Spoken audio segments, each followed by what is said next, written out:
distinguished guests, freedom fighters and human rights activists from all over the world, ladies and gentlemen. This is my second time speaking at the Geneva Summit for Human Rights and Democracy, and I'm very grateful to the organizers for making it possible for me to speak to you today.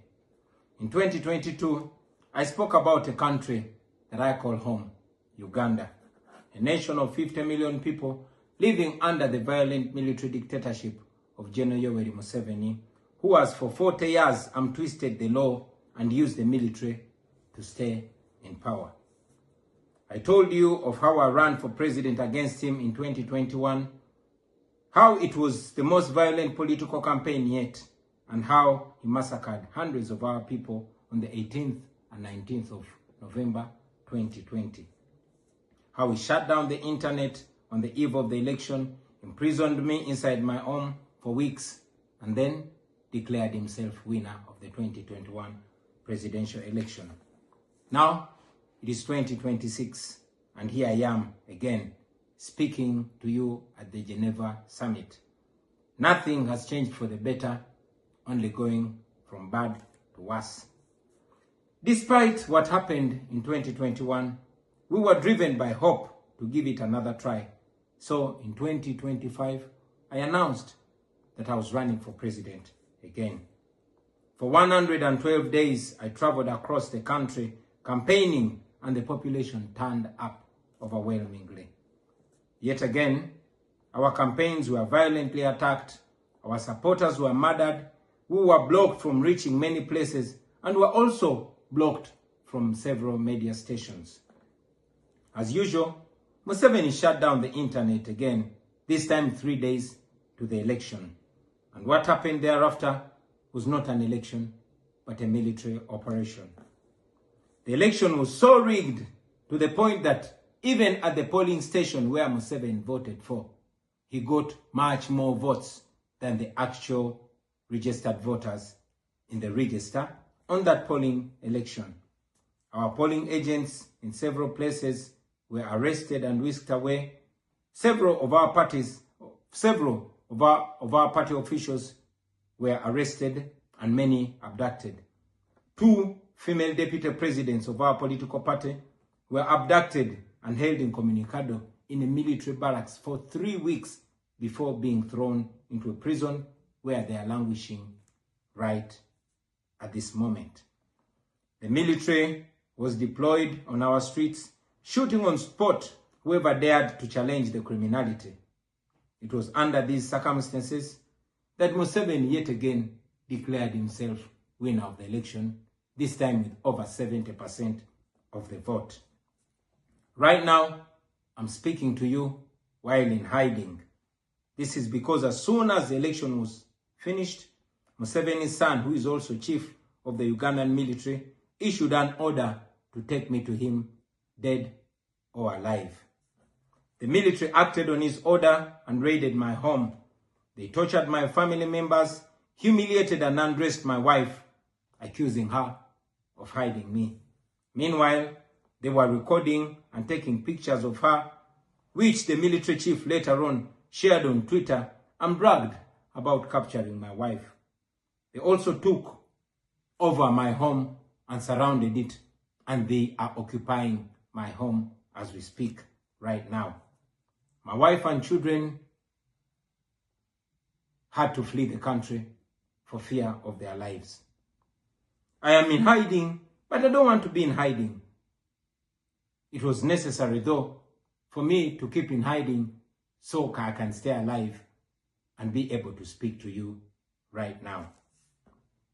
I've said it before and I say it again, that I'll resurface at the right time in my country.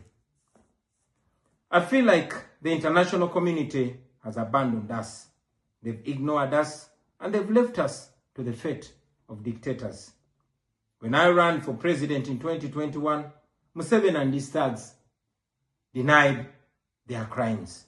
They killed our people and denied it. They tortured people and denied it. They raided our houses and denied it. General Museveni has been a smart dictator because he puts on a suit, goes to the West and to the UN, speaks very nicely about democracy and human rights, but realistically, he does not mean any of those. He talks about our so-called Human Rights Commission in Uganda, but the same person closed the UN Human Rights Office in Uganda 2 years ago because they dared to question him about his atrocities. Now that is how he has been able to maintain a facade of democracy for 40 years and counting. But now Museveni is 83 years old, and his 51-year-old son, Muhoozi Kainerugaba, commands our military, the Uganda People's Defense Forces, more like Uganda's defense against its own people. And he's effectively in charge. Unlike his father, Muhoozi does not play the role of a good dictator. He openly and shamelessly says despicable things on social media. On Twitter, he openly confesses and brags about committing atrocities against the people of Uganda. When he was summoned by Parliament, he called Parliament a house of clowns and fools, and he threatened to arrest all of them. He describes judges of the Supreme Court of Uganda as clowns in wigs, and he has threatened to crush all journalists that dare to criticize his actions. In April last year, he abducted, detained, and tortured my close friend and bodyguard called Eddie Sebufu, also known as Eddie Mutwe. He later on posted on Twitter naked pictures of Eddie, boasting that Eddie Mutwe was in his basement learning Museveni's mother tongue, Bunyankole. Last month, he bragged about killing 22 of my friends, and he said that he's praying that I am the 23rd person for him to kill. In other words, Museveni and his son no longer fear international retaliation for their crimes. They've been so emboldened by your lack of action. They know that they can murder their own people, imprison them, torture them, remove their fingernails, push needles down their testicles, and nothing will happen to them. Now, they're using rape as a weapon. Boys and girls, men and women, people of all ages have reported being sexually assaulted by Muhoozi's military. And it's not rare. The majority of the people that they capture and unlawfully imprison have reported being raped, whether men or women. It is no longer possible, ladies and gentlemen, for the international community to deny Museveni's violence and atrocities. It's all over social media. And today, I am talking about it to you. Now, this is our call to action. If the international community, the way I see it, if the international community continues to be complacent, then Uganda will go from bad to worse. Museveni and his son's military will massacre many more innocent Ugandans. You, ladies and gentlemen, in the Western world, will be forced to grapple with millions of Ugandan refugees pouring into your countries. And maybe then, the international community will come and commiserate with the people of Uganda, just like they did after the genocide in Rwanda, but it was too late. The second option is that the international community rises to the occasion. You stand by the values that you profess, democracy and human rights. You can rein in on General Museveni and his son through targeted sanctions as well as financial and legal pressures. Ladies and gentlemen, Ugandans are not seeking for pity. Ugandans are only seeking to see the world take action against the individuals that have violated their rights for far too long. Those that have abused democracy with impunity should be the starting point. Please sanction these individuals. Sanction General Museveni. Sanction General Muhoozi. Sanction all the police and military officers that are responsible for gross human rights violations. Sanction those commanders. Sanction the judicial officers that have aided criminality through deliberately misinterpreting the law or skewing it. Those that normalize electoral fraud. Those that remand to prison suspects that should actually be sent to hospital.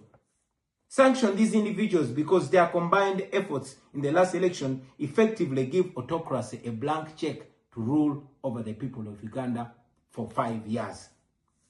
The international community must isolate and treat Mr. Museveni like he deserves to be treated. We call upon the international community to treat General Museveni exactly how they treated Idi Amin, because Idi Amin did what he did to Ugandans for only 8 years. Museveni has done much worse to the people of Uganda, and it has been for 40 years and counting. Because of your inaction, because of the inaction of the international community, Museveni's mode of dictatorship and human rights violations is being seen as acceptable in the region, and it must be stopped before it is exported to other countries in the region and in the continent. We ask the international community not to recognize Museveni's regime because it is not legitimate. Please terminate any forms of cooperation with this government because he is not legitimate. At the bare minimum, if you cannot stop all the cooperation altogether, at least condition that cooperation to measurable democratic reforms in the short run.